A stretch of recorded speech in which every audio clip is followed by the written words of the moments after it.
Um, you alluded one time in a sermon that you had studied with Francis Schaeffer at L'Abri. And could you give a brief testimony of what you experienced there and how the Lord used that in your life? Thank you, Phil. Yes, Phil Stickney asked about Francis Schaeffer. I was a young college student. I was 22 years old, and I was working with a missionary from Gerber, Fremont. I think it's Fremont, Michigan, where Gerber is. And he was a pastor up there when I was a little boy and visited our church in Lake Lansing Baptist Church in Lansing, Michigan, East Lansing. And that missionary invited me to come over and work with him one summer, and so I did. And that was the hauling Bibles and all that I've talked to you about. And I mean, we would haul them 24/7 by the thousands. And it was very stressful, and I was the driver. And I mean, we even took them into northern Africa.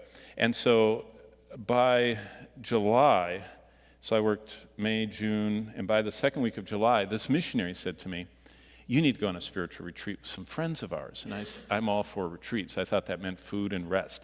And so I said, "Where does he live?" And he says, Melez, or the Chateau Melez. Where was it? Weymouth? I don't know where L'Abri was, but it was in Switzerland.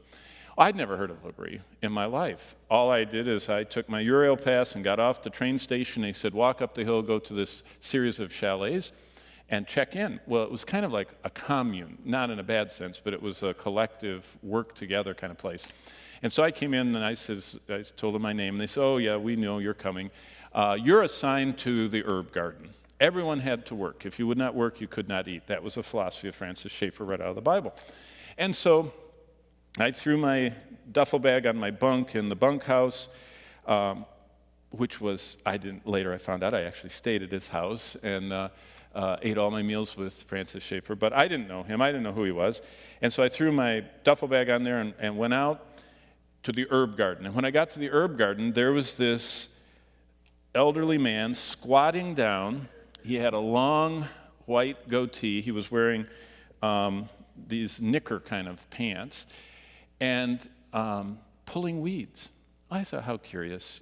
I get to pull weeds with this old timer, which now he's my age. I'm sure I'm older than he was then.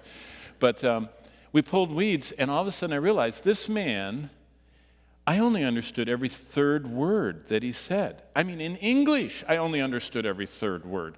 I had never heard anybody talk at that level. It was absolutely stratospheric talk. And so I didn't say anything. It says in the Bible, if you don't know what you're talking about, don't talk. And so I just pulled weeds. And he was so kind, and he talked to me, and then finally we both stopped pulling weeds, washed our hands, and I went to the shower, and I don't know where he went. And I came to dinner, and at the head of the table was Mr. Knickers himself. It was Francis Schaeffer, the great philosopher. Now, just to tell you about him, there were 3 students of Gretchen Machen. It was Francis Schaeffer, Carl McIntyre, if you ever heard of him, and Charles Woodbridge. And J. Gretchen Machen went and started Westminster from Princeton. And so he was a Princeton scholar. He went to Westminster. His first 3 students, Francis Schaeffer was one of them. Schaeffer was a genius. He wrote many things. He produced a series called How Then Shall We Live? He was a social philosopher, deep teacher of the scriptures, and a genius. But I stayed there for 2 weeks at his house, and what I really learned about him was he was an evangelist. And L'Abri was a front for evangelism. And if you ever want to look it up online, I stayed actually with Udo and Debbie Middleman, who were hosting Debbie's parents, Francis and Edith. And I stayed in their house and ate all the meals with them. And at every meal, dinner started about 5:30, and it went till 10. And we had endless courses, one after another. And there was this long table, and there would be 12, 15 people, Francis, Edith, Udo, Debbie, me for those 2 weeks, and 10 absolute strangers from every part of the world. I mean, there were people from South America, there were people from Eurasia, there were people many from India, Muslims, Hindus, everything else. And all of them had heard of this Christian philosopher that could answer their questions, and that was Francis Schaeffer. And he would sit at that meal and would listen to them and let them blather on and on and on and on and on. And then he would precisely say, "What you're asking me is this?" And they would be startled, and he'd say, "Let me answer that." And he would beautifully weave Christ in. So what do I think of Francis Schaeffer? I have all of his works electronically on my computer. I love him. I read him.